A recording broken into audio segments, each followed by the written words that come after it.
नमस्कार साथियों, मैं पंडित दिनेश कुमार दुबे शास्त्रीय अनुभूत चैनल के माध्यम से।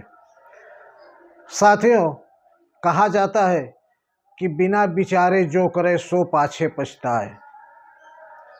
कहने का मतलब है कोई भी काम सोच विचार के तब करना चाहिए। आज इसी पर आधारित एक बहुत अच्छी कहानी है, आपको सुनाऊंगा।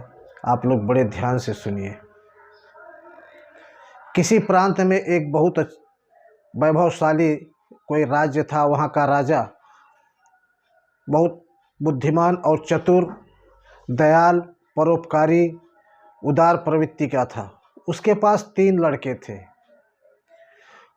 राजा का उम्र हो चला था। सोचा कि अब जो है अपने किसी एक ऐसे पुत्र को राजा बना दिया जाए जो कि बुद्धिमान हो। ऐसा सोचकर राजा ने अपने पुत्रों को बुलाया और कहा, देखिए, मैं अब बूढ़ा हो चला हूँ, सोच रहा हूँ एक अंगरक्षक रख लूँ, कोई एक ऐसा विश्वास पात्र आदमी रख लूँ। लेकिन समस्या इस बात की है कि मान लीजिए अगर वह अंगरक्षक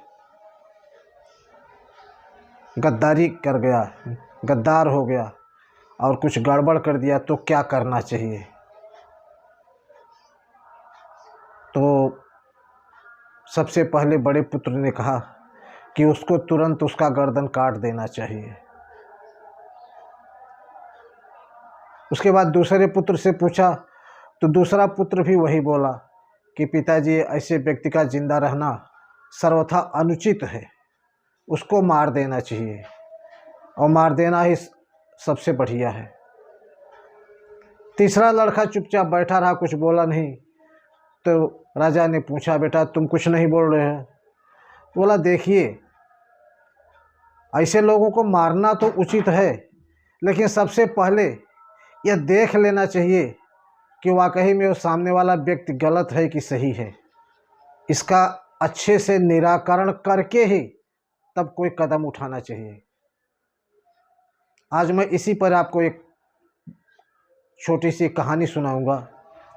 तो राजा का पुत्र राजा से कहने लगा कि एक वैभवशाली राज्य था, वहाँ एक राजा राज्य करता था। राजा के राज्य में राजा के पास एक तोता था। तोता सर्वगुण संपन्न, बहुत सारी भाषाएं जानता था और जितनी भाषा जानता था उसी आवाज़ में वो बोलता था। उसका सबसे बड़ा गुण था, हिंदी जानता था तो हिंदी बोलता था, अंग्रेजी जानता था तो अंग्रेजी बोलता था। और राजा इसी से उस तोते के ऊपर बहुत प्रसन्न था। उसके लिए सारी सुविधाएं थी और राजा उसको पिंजरे में बंद करके नहीं रखता था, वो हमेशा खुला ही रखता था। और तोता आनंदपूर्वक जाता था, घूम फिर के आ जाता था, राजा से अच्छी अच्छी बातें किया करता था। एक दिन तोता उड़ते उड़ते कहीं दूर चला गया और वहाँ जाने के बाद उसके पिता से उसकी मुलाकात हो गई। बाप बेटे दोनों मिले। पिता ने कहा, बेटा, तुम्हारी माँ तुम्हारे लिए बहुत दिनों से चिंतित है, एक बार उससे मिल लो तुम। तोते ने कहा, देखिए पिताजी, चल तो सकता हूँ मैं, लेकिन बिना राजा से पूछे मैं नहीं चलूँगा, क्योंकि राजा मुझे बहुत चाहता है, मैं उसके साथ गद्दारी तो नहीं करूँगा। बोला, ठीक है। बोला, मैं आता हूँ, लेकिन पहले जाके राजा से पूछ लेता हूँ। और तोता आया और राजा से बताया कि ऐसी ऐसी बात है, मुझे माँ से मिलना है अपने, बहुत दिन हो गए आपके पास रहते। तो राजा किसी ढंग से तैयार नहीं हुआ।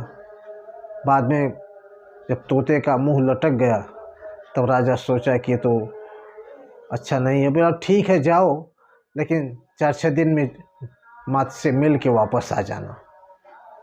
तोता बोला, हाँ ऐसा हो सकता है, मैं अपनी माँ से मिल के 2-4 दिन में लौट आऊँगा, बहुत जल्दी।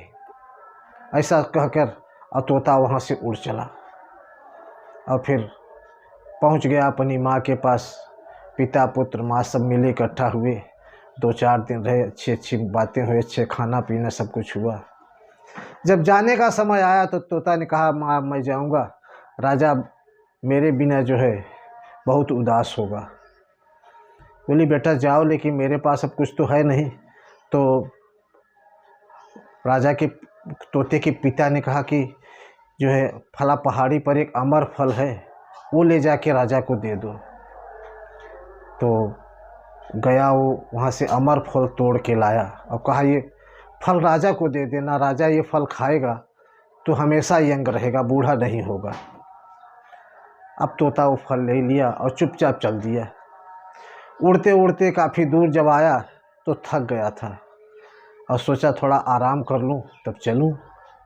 ऐसा सोचकर उसने सोचा ये अमर फल ऐसी जगह रखूँ ताकि किसी की नज़र न पड़े। तो एक खोड़र था, पेड़ में खोड़र था, उसी में रख दिया और रख के निश्चिंत होकर सोने लगा, आराम करने लगा। लेकिन वो खोड़र जो था वो एक सर्प का था। वहाँ एक विषधारी नाग रहा करता था। नाग ने वो फल देखा तो खाने की इच्छा से उसमें मुंह मार दिया। उसने जब दांत गड़ाया तो फल खट्टा खट्टा लगा, नाग को पसंद नहीं आया, उसने छोड़ दिया। इधर तोता जब आराम कर चुका तो उठा और फल लेके चल पड़ा और पहुंच गया राजा के दरबार में। जाके राजा को बताया कि जो है ये अमर फल है, इसको खाने से आप हमेशा यंग रहेंगे। राजा वो फल लेके बड़ा खुश हुआ और वो खाना चाहा, लेकिन मंत्री जो थे दरबारी, मंत्री एक बहुत चतुर था, उसने कहा राजा आप इस फल को ऐसे मत खाइए। बोले तब? बोले इसमें से थोड़ा सा किसी पशु पक्षी को चखा दीजिए, उसके बाद इसको खाइए, इसकी असलियत मालूम पड़ जाएगी। उसमें उसका थोड़ा सा अंश निकाल के एक कौवे को डाल दिया गया। अब कौवे ने जैसे उस फल को खाया तुरंत वही जगह पर ढेर हो गया। कौवा को मरा देखकर मंत्री बोला देखा राजा जी, ये तोता आपको मारना चाहता था, इसीलिए फल लेके आया है, जहरीला फल है। अब राजा ने क्या किया, बिना सोचे समझे, बिना तोता की बात सुने, तोता कुछ कहने के लिए बोला लेकिन राजा उसको सुनने का मौका नहीं दिया, उसका गर्दन पकड़ के मरोड़ दिया और मार डाला। और मंत्रियों से कहा ये फल को ले जाकर ज़मीन में गाड़ दो, कोई खाए ना, नहीं कोई खाएगा तो भी मर जाएगा। मंत्रियों ने आदेश का पालन किया और उस फल को ले जाकर ज़मीन में गाड़ दिया। उसके बाद हुआ क्या, वो फल में जो बीज था वो अंकुरित हो गया और बहुत ही जल्दी एक पेड़ के रूप में आ गया। और पेड़ के रूप में आने के बाद उसमें फल लग गए और राजा को जब पता लगा कि ये तो वही फल है जो हमने गड़वाया था, तो वहाँ एक पहरेदार नियुक्त कर दिया। बोला भाई इस फल को कोई खाएगा नहीं, यदि कोई खा लेगा तो मर जाएगा। ऐसा सोच कर जो है पहरेदार वहाँ नियुक्त कर दिया गया। तो अब उसी राज्य में एक बूढ़ा और बूढ़ी रहते थे, दोनों बहुत ही गरीब थे। उनके पास खाने को कुछ नहीं था, दिन भर मांगते काटते इसी तरीके से ज़िंदगी चल रही थी। एक दिन बुढ़िया ने कहा कि आप वो फल लाते थे और लाओ और हम लोग खा के मर जाएं, इस ज़िंदगी से उब गए हैं। बुढ़ा कहा बात तो तुम सही कह रहे हो।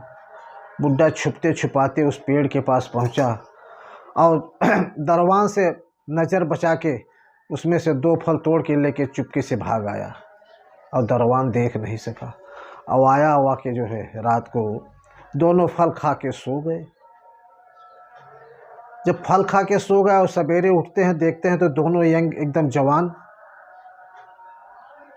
तब जो है ये बात राजा के पास पहुंची। खुद ही वो लोग जाके राजा को बताए कि ये फल खाने से हमारे साथ ऐसा हुआ, हम लोग दोनों मरना चाहते थे गरीबी से तंग आकर, लेकिन जब ये फल खा के हम सोए और सवेरे उठे तो अब हम जवान हो गए हैं दोनों। तब राजा सोचा कि हो न हो कहीं न कहीं हमसे कुछ तो गलती हुई है। हमने जिस तोते को मार दिया वो तोता वाकई में अमर फल लेके आया था।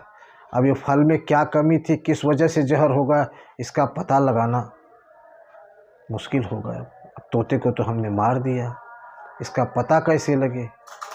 तो साथियों राजा के पास अब पश्चाताप के सिवा कोई चारा नहीं था। जो होना था हो चुका। तब राजा के पुत्र ने उस राजा से कहा कि पिताजी, अगर ऐसा किसी के साथ अन्याय हो जाता है तो फिर पछताने के सिवा कुछ मिलता नहीं है, इसलिए बिना सोचे विचारे कोई कार्य करना नहीं चाहिए। साथियों, ये रही आज की कहानी। आपको कैसी लगी कमेंट करके ज़रूर बताइए। धन्यवाद। जय श्री राम।